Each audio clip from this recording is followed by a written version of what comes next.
ചില കാണുന്നത് ആയിരിക്കില്ല ഒരിക്കലും അവരുടെ 100% ആയിരിക്കില്ല അവരുടെ ലൈഫ്. അവരുടെ ലൈഫിൽ നോർമൽ പോലെ തന്നെ എല്ലാ പ്രശ്നങ്ങളും കാര്യങ്ങളും ഒക്കെ ഉണ്ടാവും.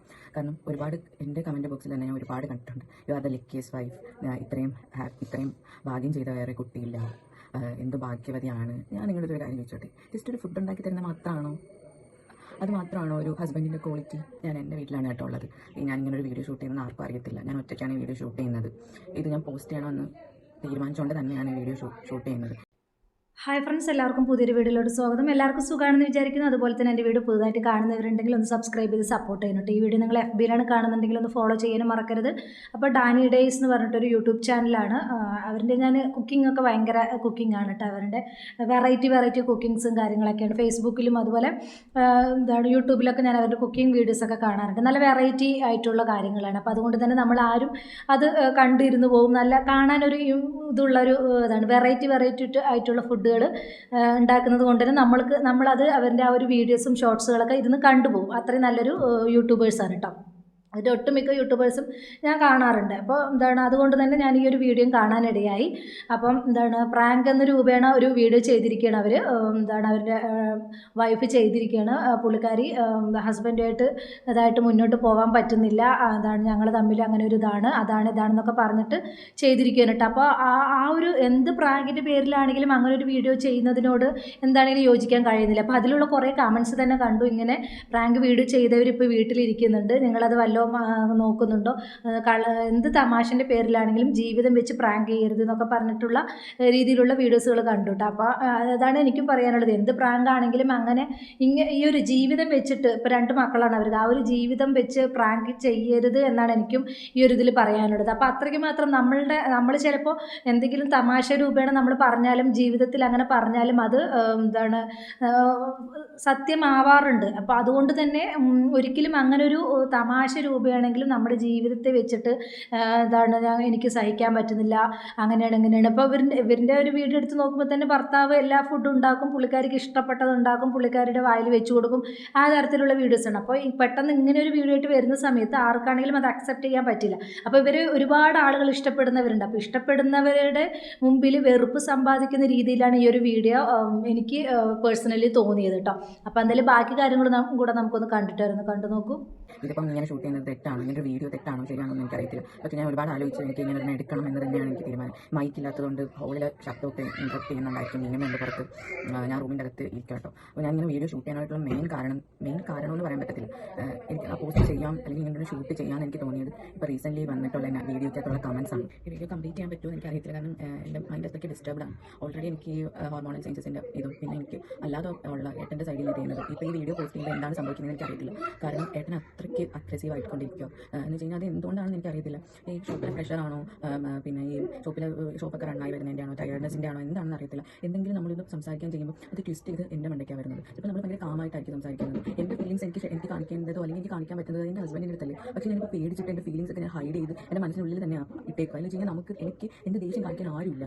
എനിക്ക് എന്തെങ്കിലും ഇതൊരു പരിഭവം പറയാൻ അല്ലെങ്കിൽ ഒരു ദേഷ്യം എൻ്റെ മനസ്സിൽ തോന്നിക്കഴിഞ്ഞാൽ അതൊന്ന് എക്സ്പ്രസ് ചെയ്യാൻ എനിക്ക് പേടിയാണ്. ഞാൻ അതിങ്ങനെ മനസ്സിനടച്ച് അകത്തിട്ട് ഇങ്ങനെ കൂട്ടി കെട്ടിക്കൊണ്ടിരിക്കുകയാണ്. ഞാൻ ഇങ്ങനെയൊന്നും ആയിരുന്നില്ല, ഏട്ടനൊന്നും ആയിരുന്നില്ല. ഇപ്പോൾ എന്താണ് എന്നൊന്നും എനിക്ക് ഈവൻ എൻ്റെ മൈൻഡിൽ എനിക്ക് തോന്നുവാണ് ഓരോന്ന്. ഈ വിളയാണോ, എനിക്ക് പറയണമെന്ന് എനിക്ക് ബ്ലാക്ക് മാജിക് ആണോ, ചിലപ്പോൾ നമ്മുടെ കൂടെ നിൽക്കുന്നവരാണോ എന്നൊക്കെ ഒരു ടെൻഷനും ഇതൊക്കെയാണ്. എനിക്ക് ഇങ്ങനെ ഈ റിലേഷൻഷിപ്പ് ഇങ്ങനെ ഒരു കൺസേൺസും ഒരു ഹാപ്പിനെസ്സും ഒന്നും ഇല്ലാതെ ഇങ്ങനെ മുന്നോട്ട് പോകുമ്പോഴത്തേക്കും ഞാൻ കുഞ്ഞുങ്ങൾക്ക് വേണ്ടിയിട്ട് മാത്രം ഇങ്ങനെ അഡ്ജസ്റ്റ് ചെയ്ത് ഇങ്ങനെ സ്വയം സഫർ ചെയ്ത് മുന്നോട്ട് പോകണോ എന്ന് ഉള്ളതൊരു ക്വസ്റ്റ്യൻ മാർക്കായിട്ടാണ് ഇരിക്കുന്നത്. ഇപ്പോൾ ഞാൻ ഏട്ടൻ്റെ അടുത്ത് നിൽക്കുന്നതിന് കൂട്ടുകാട്ടി ഞാൻ എൻ്റെ വീട്ടിലാണ് നിൽക്കുന്നത്. കാരണം ഇവിടെ നിൽക്കുമ്പോൾ എനിക്ക് സന്തോഷം കിട്ടുന്നുണ്ട്. അവിടെ എൻ്റെ ഫീലിംഗ്സ് എല്ലാം ഞാൻ ഉള്ളിലൊതുക്കി എനിക്ക് പെട്ടെന്ന് ഏട്ടൻ്റെ അടുത്ത് ഇപ്പോൾ എന്തെങ്കിലും ചെയ്ത കാര്യങ്ങൾ ഒരു വീഡിയോ ആണ് ചെയ്തിരിക്കുന്നത് കേട്ടോ.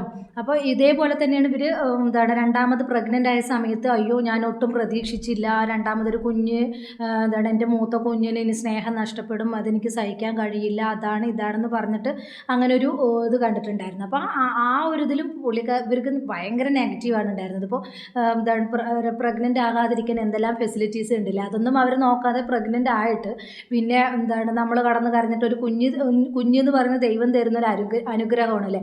അപ്പോൾ ആ കുഞ്ഞ് എന്താണ് പ്രഗ്നൻ്റ് ആണെന്ന് അറിയുമ്പോൾ ഇങ്ങനെയുള്ള പേക്കൂത്തുകൾ കാണുമ്പോൾ ആർക്കാണെങ്കിലും അത് പ്രതികരിക്കും. അപ്പോൾ അങ്ങനെ ആ ഒരു വീഡിയോ ചെയ്തപ്പോഴും ഇതേപോലെ ഒരുപാട് ആളുകൾ റിയാക്റ്റും ചെയ്തിട്ടുണ്ടായിരുന്നു. ഒരുപാട് നെഗറ്റീവ് ഇവർക്ക് വരേണ്ടി വന്നിട്ടുണ്ടായിരുന്നു. അപ്പോൾ ആ ഒരു രീതിക്ക് തന്നെയാണ് ഇപ്പോൾ കുറച്ച് റീച്ച് എന്തോ കുറഞ്ഞിട്ടുണ്ടെന്നാണ് തോന്നുന്നത്. അപ്പോൾ അതുകൊണ്ടാണ് ഇപ്പോൾ ഇങ്ങനൊരു ഉടായ്പ് ഇതുമായിട്ട് വന്നിരിക്കുന്നത്. ഹസ്ബൻഡിൻ്റെ പ്രാങ്കാണ്, വേറെ ഒരു തരത്തിലും പ്രാങ്ക് ചെയ്താൽ ഏൽക്കില്ല. അപ്പോൾ അതുകൊണ്ടാണ് ഇങ്ങനൊരു വീഡിയോ ആയിട്ട് പുള്ളിക്കാരി വന്നിരിക്കുന്നതെന്നൊക്കെയാണ് പറയുന്നത്. എന്ത് തന്നെയാണെങ്കിലും എന്ത് പ്രാങ്കിൻ്റെ പേരിലാണെങ്കിലും ജീവിതം വെച്ച് ഒരിക്കലും നമ്മൾ പ്രാങ്ക് ചെയ്യരുത് എന്നാണ് പറയാനുള്ളത്. എന്തായാലും ഞാനിത് പ്രാങ്കാണെന്നൊക്കെ പറഞ്ഞിട്ട് പറയുന്നുണ്ട്. അപ്പോൾ ആ ഒരു വീഡിയോ കൂടെ കുറച്ച് കണ്ടിട്ട് വരാം, ഒന്ന് കണ്ടു നോക്കൂ. ഗൈസ്, ഇത് കേട്ട് നിങ്ങൾ വിശ്വസിച്ചോ? ഇത് നിങ്ങൾ വിശ്വസിക്കണമെന്നാണ് ആഗ്രഹം. കാരണം എൻ്റെ വലിയൊരു ആഗ്രഹമാണ് എൻ്റെ ചേട്ടൻ എനിക്ക് പ്രാങ്ക് കൊടുക്കണം, ഒന്ന് ഞെട്ടിപ്പിക്കണം എന്നൊക്കെ. കാരണം ഏട്ടനെ കൊടുക്കുന്ന പ്രാങ്കുകളൊന്നും ഏട്ടൻ ഏൽക്കാറില്ല. അപ്പം ഇത് ഞാൻ എന്തായാലും ഏട്ടൻ അയച്ചു കൊടുക്കാൻ പോവാണ്. എന്നിട്ട് ഞാൻ പറയാൻ പോവാണ്, ഞാനിത് യൂട്യൂബിൽ പോസ്റ്റ് ചെയ്യാൻ പോവാണെന്ന്. എന്തായാലും ഏട്ടൻ ഞെട്ടും, അതെനിക്ക് ഉറപ്പാണ്. കാരണം ഞാനിപ്പോൾ ഓൾറെഡി ഏട്ടൻ്റെ പറയുന്നുണ്ടായിരുന്നു, ഈ ഷോപ്പിലേക്ക് പ്രഷർ കാരണം ഇച്ചിരി ദേഷ്യം കൂടുതലാണ്. പിന്നെ ഞാൻ പറയാറുണ്ട് എന്നും എൻ്റെ അടുത്ത് സംസാരിക്കാനായിട്ട് കുറച്ച് സമയം ഇതാണെന്ന്. അതിപ്പം ഇപ്പോൾ തുടങ്ങി തന്നിട്ടുണ്ട്. കാരണം ഇച്ചിരി ലേറ്റ് നൈറ്റൊക്കെ വരുമ്പോഴത്തേക്കും പുള്ളിക്ക് ഉറക്കം വരും. അപ്പോൾ കിടന്ന് ഉറങ്ങിയാണ് ചെയ്യുന്നത്. പക്ഷേ ഞാൻ പറഞ്ഞിട്ടുണ്ട് പോയിട്ട് വരുമ്പോൾ, ഞാനിപ്പോൾ എന്നൊന്നും ഷോപ്പിൽ പറഞ്ഞില്ല, അപ്പം പോയിട്ട് വരുമ്പോഴത്തേക്ക് എന്ത് സംസാരിച്ചിട്ട് ഇറങ്ങാനോളാം. അപ്പോൾ അതൊക്കെ ഞാൻ ഇതിനകത്ത് പറഞ്ഞിട്ടുണ്ട്. അപ്പോൾ എന്തായാലും ഇത് വിശ്വസിക്കും എന്നാണ് എൻ്റെ വിശ്വാസം. നിങ്ങൾ വിശ്വസിച്ചില്ലെന്ന് കമൻറ്റ് ചെയ്യണം കേട്ടോ. അപ്പോൾ ഞാൻ പ്ലാൻ ചെയ്യാൻ പോകുന്നത്, ഞാനിപ്പോൾ എൻ്റെ വീട്ടിലായിട്ടുള്ളത്. അപ്പോൾ ഞാൻ ഈ വീഡിയോ പോസ്റ്റ് ചെയ്യുമെന്ന് പറഞ്ഞ് ഏട്ടൻ അയച്ചു കൊടുക്കും. എന്നിട്ട് അപ്പോൾ സ്വാഭാവികമായിട്ടും ഏട്ടനെ വിളിക്കുമല്ലോ. അപ്പോൾ ഏട്ടൻ വിളിക്കുമ്പോൾ ഞാൻ പറയും എനിക്ക് ഒന്നും സംസാരിക്കാനില്ല, ഏട്ടൻ നേരിട്ട് വന്ന് സംസാരിക്കാം. ഞാൻ ഈ റൂമിൽ ഇങ്ങനെ തന്നെ നിൽക്കും, ഫോൺ എവിടെയെങ്കിലും ഹൈഡ് ചെയ്ത് വെക്കണം. എനിക്ക് ഫോൺ ഇങ്ങനെ വെച്ചാൽ മതി, കാരണം ഏട്ടൻ ഇത് ചെയ്യില്ലല്ലോ. ഏട്ടൻ എന്തായാലും വന്നിട്ട് റിയാക്ട് ചെയ്യാൻ ചെയ്യുന്നത്. പുള്ളിക്കാരി പ്രാങ്ക് ചെയ്യാൻ വേണ്ടി ചെയ്തതാണെന്ന് പറഞ്ഞിട്ട് പറഞ്ഞിരിക്കണം. അപ്പോൾ എന്താണെങ്കിലും ഈ ഒരു വീഡിയോ അത്ര നല്ലതായിട്ട് തോന്നുന്നില്ല. അപ്പോൾ റീച്ച് ആവാൻ അവരുടെ ഫുഡ് വ്ളോഗ്സും വീഡിയോസുകളൊക്കെ തന്നെ ഭയങ്കര റീച്ച് ആവുന്നതാണ്. മില്യൺ കണക്കിന് വ്യൂസും കാര്യങ്ങളൊക്കെ ഉണ്ട്. അപ്പോൾ ആ ഒരു രീതിക്ക് തന്നെ പോകുന്നതായിരുന്നു കുറച്ചുകൂടി നല്ലത്. പക്ഷേ ഇങ്ങനെ ഒരു നെഗറ്റീവ് ഇമേജ് എന്തിനാണ് ആഗ്രഹിക്കുന്നതെന്ന് എനിക്ക് മനസ്സിലാവുന്നില്ല. അതിൽ കുറേ കമൻറ്റുകൾ എടുത്ത് നോക്കുമ്പോൾ തന്നെ മനസ്സിലാവും നിങ്ങൾക്ക് ഇതിൻ്റെ വല്ല കാര്യമുണ്ടോ, ഇങ്ങനെ എന്തിനാണ് പ്രാങ്ക് ചെയ്യുന്നത്, ജീവിതം വെച്ച് പ്രാങ്ക് ചെയ്യരുത്, അങ്ങനെ എങ്ങനെ എന്നൊക്കെ പറഞ്ഞിട്ട് കുറേ കമൻസുകളും കാര്യങ്ങളും കണ്ടു. അപ്പോൾ എന്ത് തന്നെയാണെങ്കിലും ഇങ്ങനൊരു പ്രാങ്ക് ഒരിക്കലും നല്ലതായിട്ട് എനിക്ക് തോന്നുന്നില്ല. അത് കുറച്ച് ഓവറായി പോയി തന്നെയാണ് എനിക്ക് തോന്നിയപ്പോൾ. കുറച്ച് കമൻസ് ഞാൻ വായിച്ചു തരാം കേട്ടോ. ഒരുപാട് പ്രാങ്ക് കാണിക്കാതെ കാണിച്ച് മിക്കവർക്കും സത്യമായി സംഭവിച്ചിട്ടുണ്ട്. ഇതുപോലെ പ്രാങ്ക് ചെയ്തിട്ട് ഇത് സത്യമായിട്ടുണ്ട് എന്നാണ് പറയുന്നത്. പിന്നെ വേറൊരു ഇങ്ങനെ പ്രാങ്ക് കാണിച്ചവരെല്ലാം വീട്ടിൽ ഇരിപ്പുണ്ട്, ഡിവോഴ്സ് ആയിട്ട് എന്നൊരു വേറൊരു കമൻ്റ് ഉണ്ട്. കള്ളി ഇതുപോലെ തന്നെ ഫുള്ള് യൂട്യൂബിലും ഉള്ള കള്ളികളും എന്ന് പറയുന്നുണ്ട്. ഫുള്ള് യൂട്യൂബിലുള്ള കള്ളികളും എങ്ങനെയാണെന്നൊക്കെ പറഞ്ഞിട്ട് റീച്ചിന് വേണ്ടി കഷ്ടം, ഇതിനേക്കാൾ നല്ലത് അപ്പിയിട്ട് അത് തിരിഞ്ഞിരുന്ന് തിന്നുന്നതാണ് എന്ന് പറഞ്ഞിട്ട് അങ്ങനെ ഒരു കമൻ്റ് ഉണ്ട്. പിന്നെ രണ്ടാമത് കുഞ്ഞ് ജനിക്കാൻ പോയ സമയത്തും ഇതുപോലെ കണ്ണീരിൽ കളിക്കാൻ വന്ന് മറ്റുള്ളവരുടെ ഇഷ്ടം കളയാൻ നിൽക്കരുത് എന്ന് പറഞ്ഞിട്ട് അങ്ങനെ കുറേ കമൻസുകളുണ്ട്. അപ്പം എനിക്കും ഇതാണ് പറയാനുള്ളത്, ഇങ്ങനൊരു നാറി കളി കളിച്ചിട്ട് ആകരുത് നമ്മൾ റീച്ച് ചെയ്യേണ്ടത്. ഇതിപ്പോൾ എന്ത് പ്രാങ്ക് ആണെങ്കിലും അത് നല്ല സന്തോഷകരമായിട്ട് പോകുന്നൊരു ഫാമിലിയാണ്. അപ്പം എന്താണ് അവരുടെ വീഡിയോസ് കാണുമ്പോൾ തന്നെ നമുക്കൊരു പോസിറ്റീവ് എനർജിയാണ്. ഫുഡൊക്കെ ആ പുള്ളിക്കാരൻ തന്നെ ഉണ്ടാക്കി, ആ പുള്ളിക്കാരിക്ക് ഇഷ്ടപ്പെട്ടത് ഉണ്ടാക്കി, എന്താണ് നിനക്ക് ഇഷ്ടം എന്ന് ചോദിക്കും. ഇപ്പോൾ ഇഷ്ടപ്പെട്ടത് അദ്ദേഹം ഉണ്ടാക്കിയിട്ട് വരും, ആ പുള്ളിക്കാരുടെ വായിൽ വെച്ച് കൊടുക്കും. അതൊക്കെ കാണുന്ന സമയത്ത് നമുക്കൊരു പോസിറ്റീവാണ്. അപ്പോൾ ആ ഇതോടുകൂടി എത്രയോ ആളുകൾ ഇവരെ കാണുന്നവരുണ്ടാകും. അപ്പോൾ അവരുടെയൊക്കെ മുമ്പിൽ ഇങ്ങനൊരു വീഡിയോ വരുന്ന സമയത്ത് അവർ ആ ഒരു രീതിക്കായിരിക്കും പിന്നീട് അവരത് കാണുന്നത്. അപ്പോൾ ഇങ്ങനെ ഒരു നാറിയ കളി കളിക്കരുത് എന്നാണ് എനിക്ക് ഒരു അവസരത്തിൽ പറയാനുള്ളത്. എന്തായാലും ഈ വീഡിയോ കുറിച്ചിട്ടുള്ള നിങ്ങളുടെ അഭിപ്രായം കമൻറ്റ് ബോക്സിൽ അറിയിക്കുക. അപ്പോൾ ഇത്രയുള്ള ഒരു ടോപ്പിക് പുതിയൊരു ടോപ്പിക്കുമായി നമുക്ക് വീണ്ടും കാണാം.